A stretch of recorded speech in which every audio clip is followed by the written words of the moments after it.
welcome to Real Estate Live's UK second week of events in 2021. Our week are free to attend virtual events on 3 times a year in February, June and October. The programme is brought to you by White Label, our partners and sponsors, and we'd like to take this opportunity to thank all of the organisations that have contributed to the exceptional lineup taking place this week. During the sessions this week, places across the UK will be showcasing investment opportunities, and industry leading experts from the public and private sectors will be discussing new ideas and topical issues relating to property. You can view the full programme sessions taking place on our website, realestatelive.co.uk.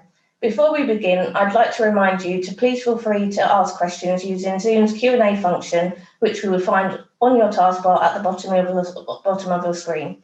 I'm delighted to introduce the chair of the second lunchtime talk of the week, Paul Norman, editor of CoStar News, and Angela Harrowing, deputy director at Cabinet Office.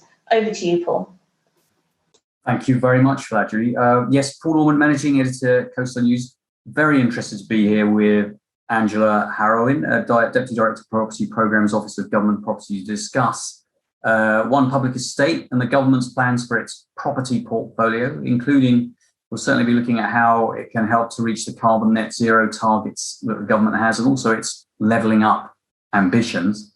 And of course, this is a particularly interesting time to ask about the government's own plans for its offices and portfolio, as many companies are grappling with just how they begin to reoccupy space. So first thing I'd like to ask is, what is your role at the Cabinet Office, Angela, if you could set the scene, and can you tell us about your career to date? Thanks, Paul, and hello, everyone. So my role in the Cabinet Office, so there's an Office of Government Property. We sit at the heart of government and we lead a cross-government property function. So there's a whole patchwork of organisations that own and manage property across government. Our role is really about providing the framework for that. So we set the strategy, the standards, we provide assurance, build a property profession, and run a number of cross-cutting programmes, which I'm sure we'll talk about. I lead some of those programmes. So I lead a programme called Sustainability and Asset Performance, looking at the condition of our estate and its sustainability, including the Net Zero Challenge. I lead a programme around improving facilities management services and the data around that, and how we focus on user engagement. And I lead a programme called One Public Estate, which is in partnership with the Local Government Association and Ministry of Housing, Communities and Local Government, supporting different parts of the public sector to collaborate on property projects and transform services and communities. You asked about my career to date. Yes. So I started straight out of university in a regional government office back in the day when those existed, looking at draft local authority development plans and seeing if they were in line with national planning policy. So that got me interested in placemaking and the built environment. I then moved to Ministry of Housing, what is now the Ministry of Housing, Communities and Local Government, doing a range of jobs on European planning, neighbourhood planning, regional growth, a short stint in council tax, which is fascinating, and local government. So I worked on the Localism Act. So I guess the running thread through all of that has been the built environment and engagement with communities and community empowerment. And then I joined the Cabinet Office for what was a 6-month posting, and as they say, 6 years later, I'm still here. So I've got a really interesting job that has kept me. To move away from that, but you've taken in a lot then, obviously, across that career. I thought just before and just say, by the way, people can send questions in and we'll try to get to them as well. They'll flash up for us. Before I get to ask you about some of those broad things you're doing at the moment, just wanted to, I think people are really interested as they grapple with the whole idea of how they might return to business premises and offices as we think the economy is going to finally open up, although of course yesterday was a bit of a delay to that again. I think what was really fascinating to know is what the government's kind of, how it's doing it and what its kind of guidelines are in terms of, space and capacity, people per square meter and all the rest of it. Is there any sort of key information we can pick up there from you? I think like everyone else, we have been working through that and continue to do so.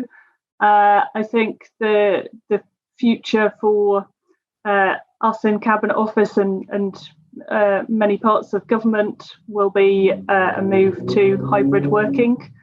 So part working at home, part working in the office. Certainly, feedback from the Leesman survey that we ran a few months ago was that there are lots of positives from spending some time working at home.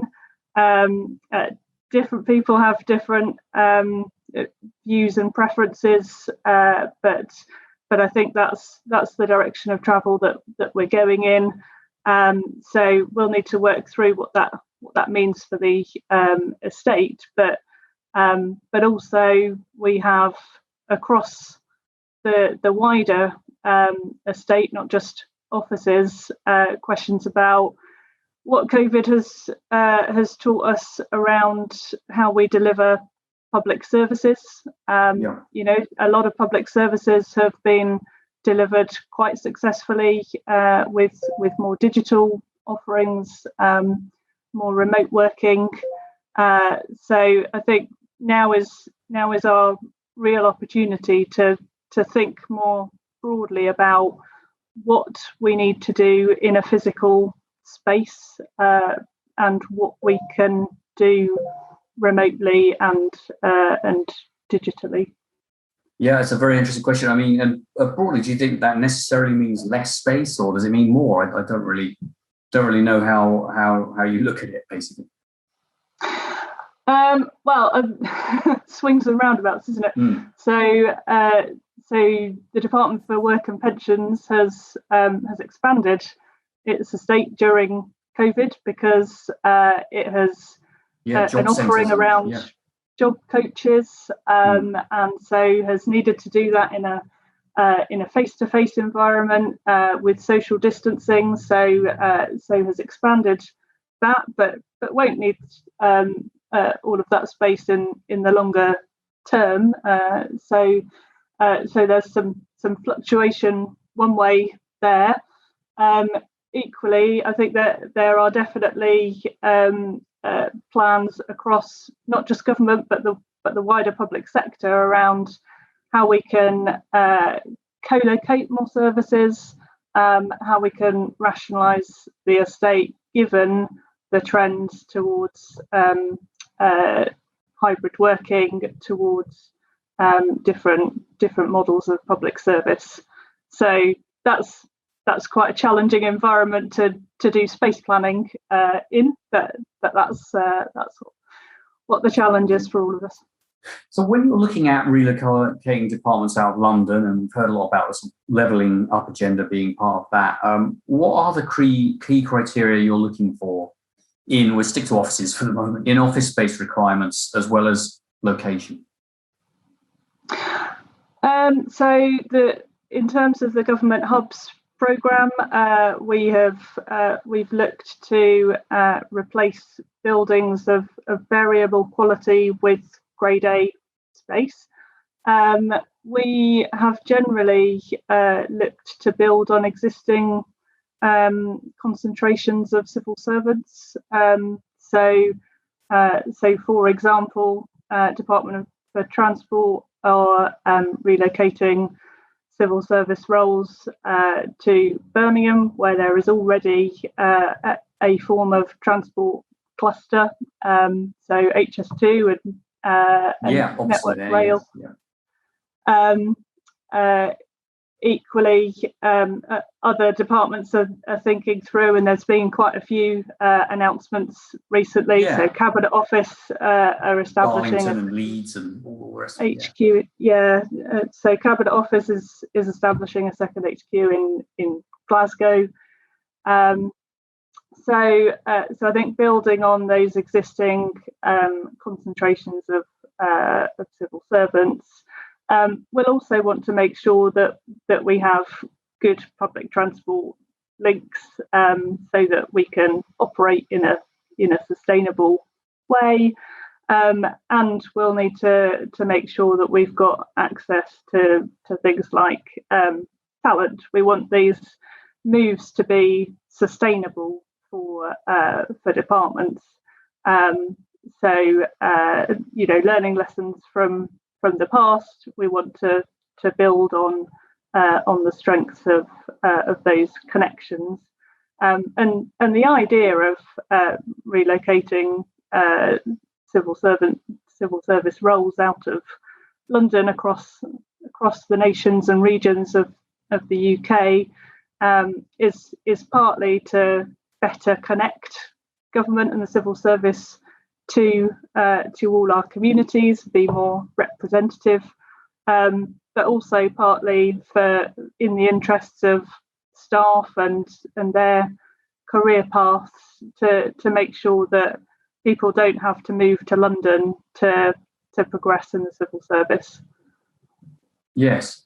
I just thought, I'm always fascinated to know, when government stands up and says a budget, we're moving to Darlington and we're moving, have you already been working with them and say that there is a building there, or is it something, oh blimey, we're going to have to find somewhere in Wolves or in Wolverhampton, as because there's obviously only a limited amount of new builds or stock that might be coming forward in certain cities or towns, or is it a kind of, right, we're going there now, you find us the space? Or is it both? I don't know.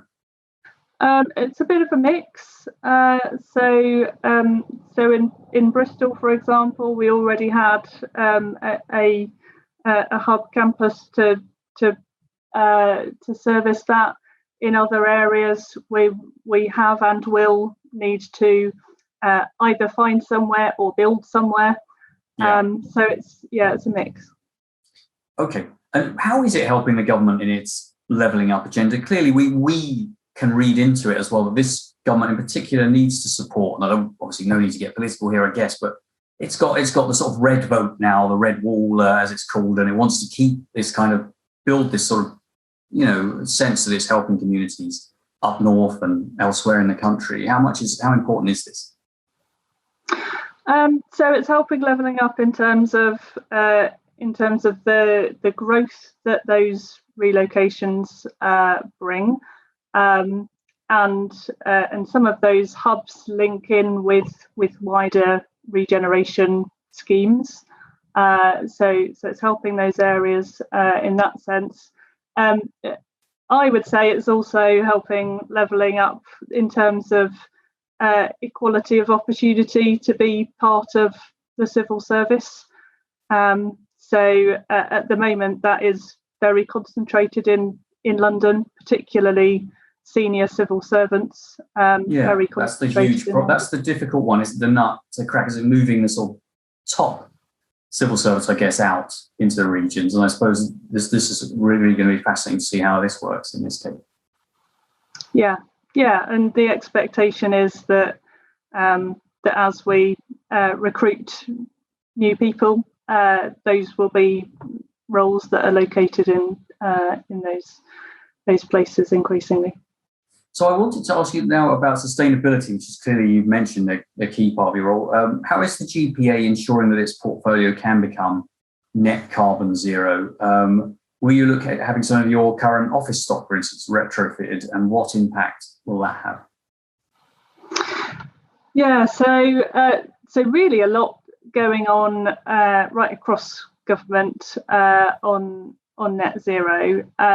So partly for our office estate. So the Government Property Agency will be working to their workplace design guidance, which is published and has a sustainability and net zero annex to that.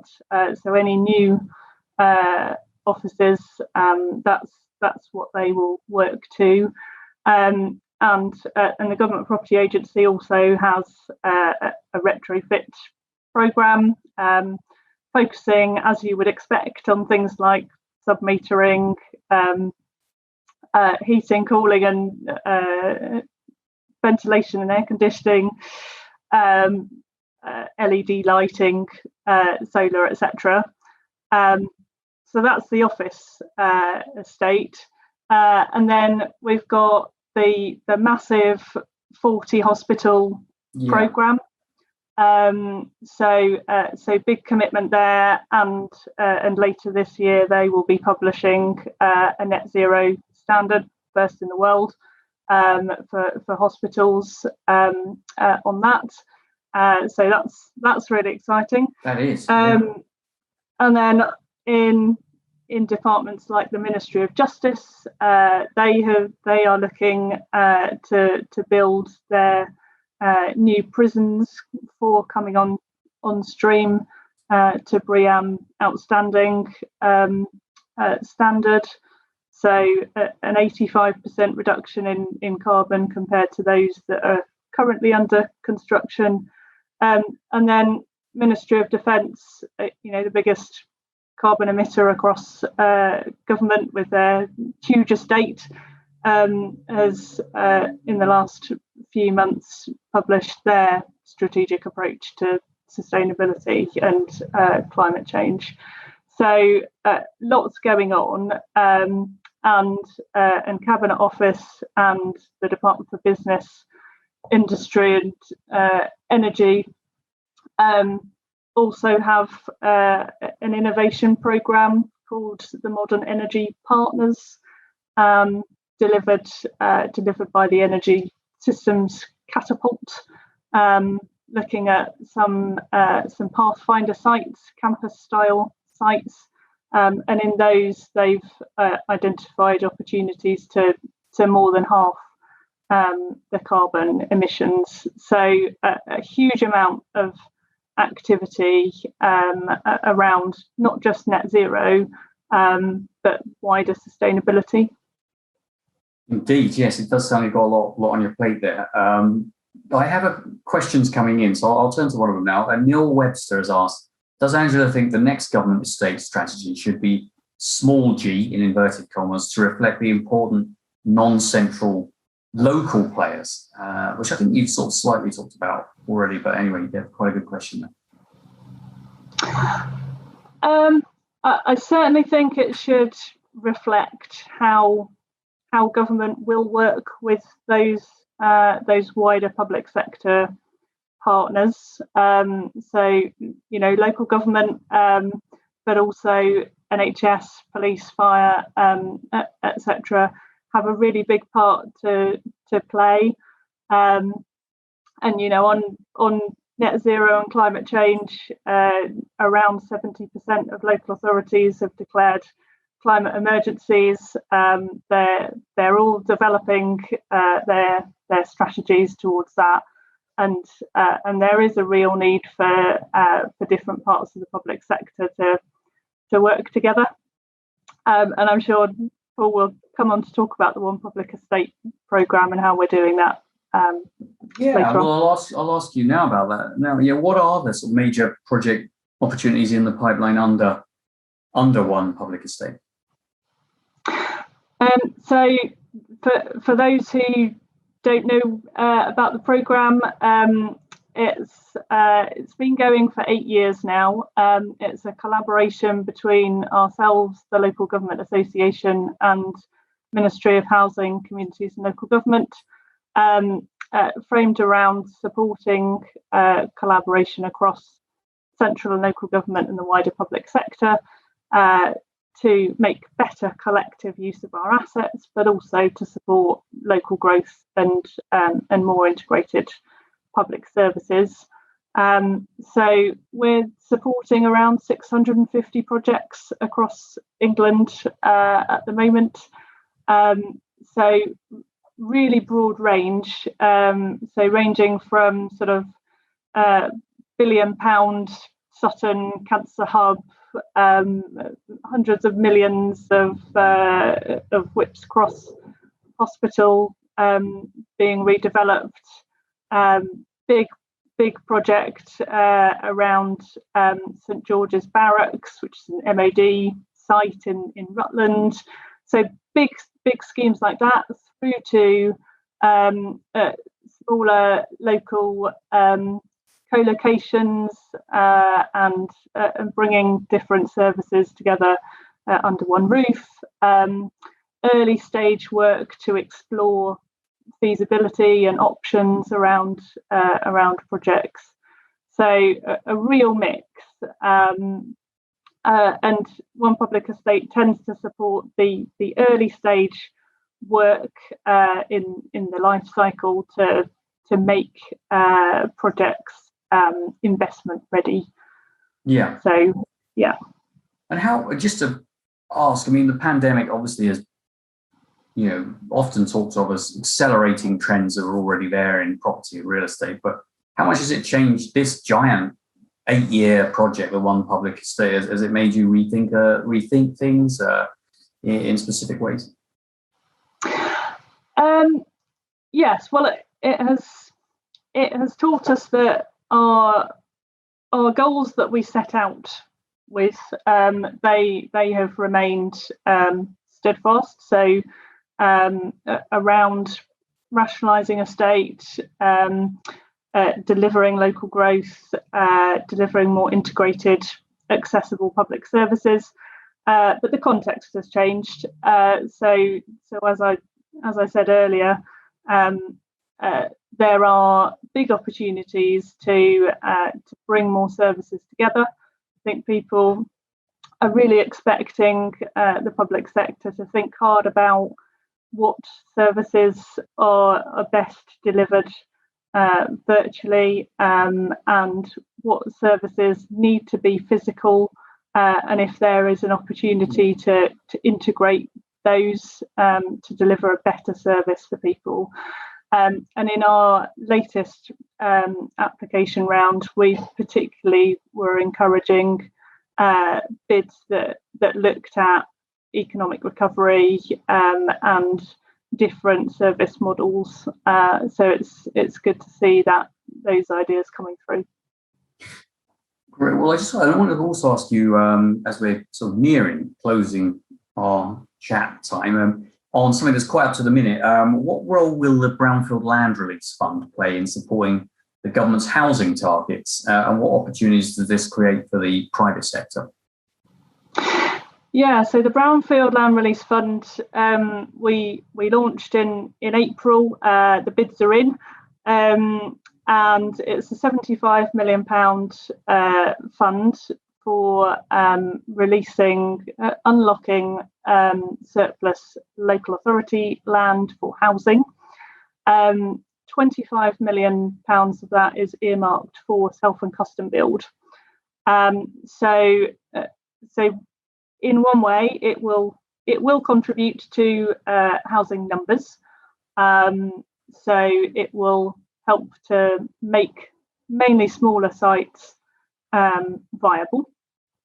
So it funds abnormals, site levelling, decontamination, rerouting, utilities, etc.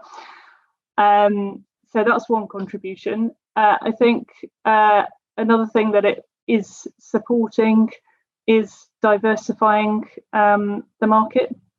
So it's going to be particularly of interest to SMEs. I'm really keen that it also helps to build the self and custom build share of the market, and it also encourages modern methods of construction. So a range of opportunities for architects, for SMEs to get involved in all of that. Okay, very interesting. Now, I think we've got about 5 minutes left. I'm seeing if we can jemmy in 2 questions then. I think we can get away with that. And I think this will be a lot of interest to listeners. How can public and private sector work together in real estate to help government achieve its levelling up and net zero ambitions? Would be one response.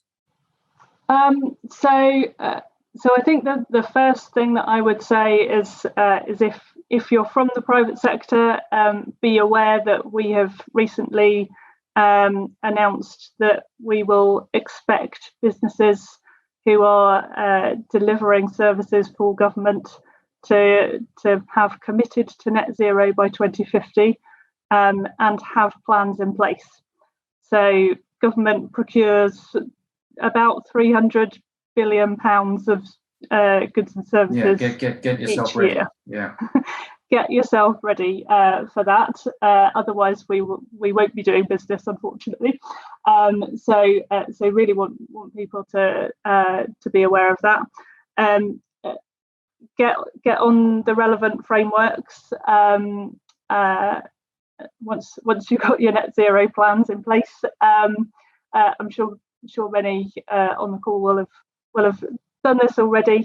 And then, just in terms of big programs, the new hospitals program just yesterday published their invitations for expressions of interest for firms to help deliver those new hospitals. Keep an eye out for those. And in terms of working together, industry is really innovative, and we rely on that. So I would say understand. Keep being innovative. Sorry. Keep being innovative would be one. Keep being innovative. Understand what it is that we need and our ambitions and the context for that. Be innovative to meet those. And so a final question before we close up. What is your main ambition if you could have one for the government's property portfolio? I think we need a smaller, better, greener estate. So we need it to be better condition in order for it to be affordable and more sustainable. And I really want it to help to transform public services and communities. Okay, and that sounds like an achievable one, we think. Yes, definitely. Yeah. Absolutely. Right. Well, thank you so much for taking the time out to chat to me, but to appear on this. It was really interesting to hear. So thank you very much for that. Thank you. Thank you, Paul, and thank you, Angela. Appreciate you taking the time out to join us. It was a really interesting discussion. It's a shame we only had to fit it into half hour. So we have a few more sessions taking place this afternoon, which will come up on your screen in a moment. We have Department of International Trade from 1:30 to 2:30. We have Ahead of the Trend, Kingston's Model for Future Success, which is taking place between 2 and 3. And we have What Impact Will the Latest Planning Reforms Have on Developers in London? And that's taking place at 3 till 4. Registration links are in the chat shortly, or visit realestatelive.co.uk. I hope you can join one of them sessions. Thank you for joining us today, and we look forward to seeing you again during the week. Thank you very much.